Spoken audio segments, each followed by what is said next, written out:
Bonjour, bienvenue à ceux qui viennent de nous rejoindre pour l'édition de l'emploi. La ferronnerie d'art est une filière qui conjugue savoir-faire et sens artistique. À Lunéville, le lycée des métiers d'art et de la maîtrise de l'énergie électrique Boutet de Monvel a ouvert à la rentrée 2014 une formation en un an de CAP de ferronnier d'art unique en France. Pour en parler, nous recevons Éric Boja, le proviseur du lycée Boutet de Monvel. Merci d'être avec nous. Alors un mot tout d'abord sur les différentes formations que vous proposez au sein de votre établissement. Alors c'est un lycée polyvalent qui regroupe à la fois des formations vers la filière scientifique bac général, la filière scientifique, technologique, industrielle, développement durable, donc un bac technologique, et puis une filière de la voie professionnelle avec 3 bacs professionnels en électrotechnique, énergie, éléments communicants, en ouvrage du bâtiment, métallerie et en technicien d'usinage. Et puis, comme l'indiquait le libellé tout à l'heure sur le lycée des métiers d'art, nous avons donc une filière métiers d'art avec 2 diplômes en ébénisterie, le CAP en 2 ans et le brevet des métiers d'art en 2 ans. Et on vient d'ouvrir à la rentrée 2014 le CAP en 1 an, ferronnerie d'art. D'accord. Alors justement, quel est le programme pour ces élèves qui ont choisi cette formule de CAP? Alors il faut savoir que c'est un CAP particulier puisqu'il s'adresse à des élèves qui sont déjà diplômés du secondaire, qui ont ou bien un CAP en métallerie, ou bien qui viennent d'une filière générale ou technologique avec généralement un niveau bac. Donc ces élèves viennent pour passer uniquement la partie d'enseignement professionnel. Ils sont dispensés d'enseignement général et cumulent sur 1 an, on va dire, l'apprentissage de la voie professionnelle qu'on pourrait retrouver normalement sur 2 ans. D'accord, via des stages aussi, bien sûr. Alors, la formation professionnelle prévoit effectivement des stages en entreprise pendant 12 semaines sur l'année complète. Et le reste du temps, c'est du passage en atelier avec des cours en art appliqué. D'accord. Alors, c'est vraiment un CAP qui est unique en France, hein ? C'est un CAP unique en France, oui. Le référentiel a dû être construit spécialement pour cette formation cette année. Et je veux dire que le travail a été fait assez rapidement puisque nous avons obtenu l'autorisation l'année dernière, au milieu de l'année. D'accord. Vous avez combien d'élèves dans ce CAP ? Nous avons actuellement 10 élèves dans ce CAP. 9 qui viennent de la formation initiale et 1 qui vient dans le cadre de la formation continue. D'accord, alors vous restez avec nous. Au moment où les élèves de terminale expriment leurs vœux pour leur dossier d'admission post-bac, focus donc sur ce CAP de ferronnerie d'art. Il permet à des élèves de tous âges et d'horizons divers de se former à ce métier d'excellence. Un métier très contemporain qui s'appuie sur des techniques ancestrales. Evelyne Bio, Thierry Gannet. Maintenant, on va la chauffer donc à rouge avec un aimant. On va voir si c'est à peu près à la bonne température et on va la laisser à côté se refroidir tout doucement. Les mêmes gestes, presque les mêmes outils depuis des millénaires. Une masse de fer qui va être étirée, enroulée, soudée directement dans le feu.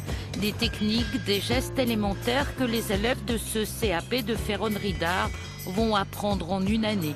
Une section unique en France. Elle accueille 10 personnes pour sa première promotion.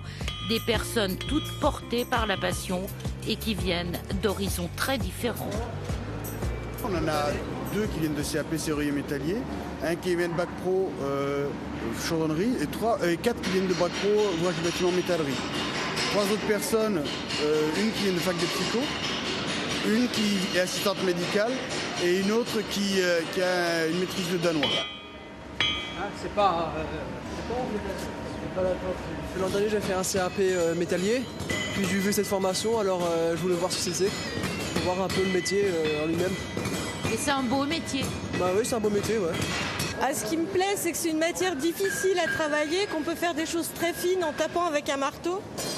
Et c'est ce côté un peu contradictoire que j'aime beaucoup. Au programme pour eux, des cours d'histoire de l'art, de la pratique en atelier au lycée et chez des maîtres d'art. Il s'agit surtout ici de leur apprendre à produire un ouvrage de qualité, de redonner ses lettres de noblesse à ce métier de ferronnier d'art un peu oublié à partir des années 70, mais qui est redevenu très actuel. On sait très bien qu'il y en a qui vont aller dans la restauration, qui vont être embauchés dans des entreprises, qui vont prendre des chemins différents. Mais c'est vrai que le must, ça serait qu'ils ouvrent leur atelier un jour. Mais après, il n'y a pas que des qualités techniques, d'habilité. Il faut aussi savoir gérer sa petite entreprise, comme on dit. Ouvrir un atelier ou pas, une chose est sûre, tous sont bien décidés à continuer, à se perfectionner, à pratiquer la ferronnerie d'art. On voit dans ce reportage des élèves qui ont tous la même flamme. Quelles sont les autres qualités qui sont nécessaires ? Alors, les qualités nécessaires, il faut à la fois, je dirais, une certaine motivation par rapport à tout ce qui touche à l'art, oui. et notamment l'histoire de l'art, puisque la reprise de ces techniques, telles qu'on le voit dans le reportage, nécessite aussi d'avoir des connaissances sur l'histoire et comment ces techniques ont évolué au fil du temps. Bien sûr.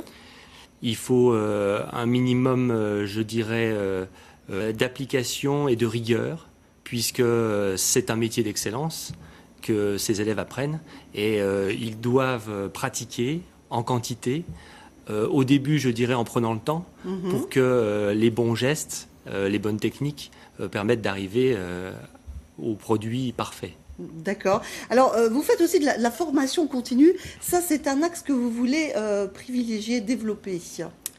Le problème du recrutement par rapport au métier d'art, c'est que dans la formation initiale, il est difficile à des jeunes sortant de collège, notamment dans l'ébénisterie, de pouvoir les amener sur cette formation qui, encore une fois, parce qu'elle fait partie des métiers d'excellence, nécessite, je dirais, un savoir-faire, une rigueur que les jeunes n'ont pas forcément à cet âge.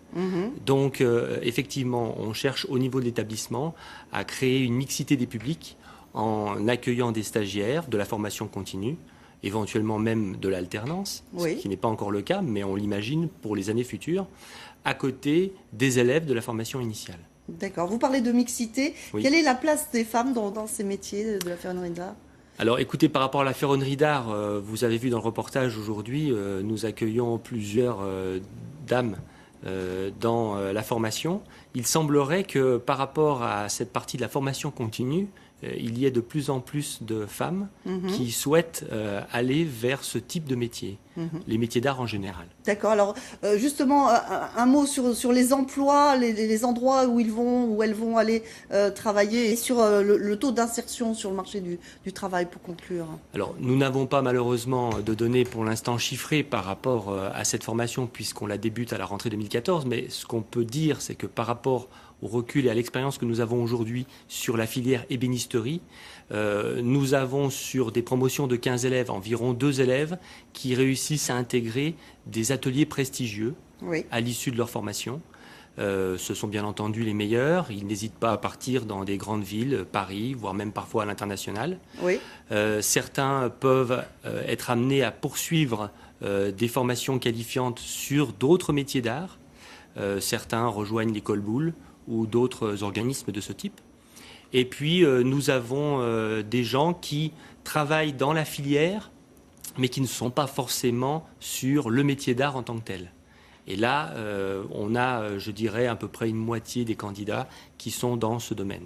Très bien. Eh bien, merci beaucoup, Éric Vaugeat, d'être venu nous parler de ce tout nouveau CAP. Merci beaucoup. Merci à vous.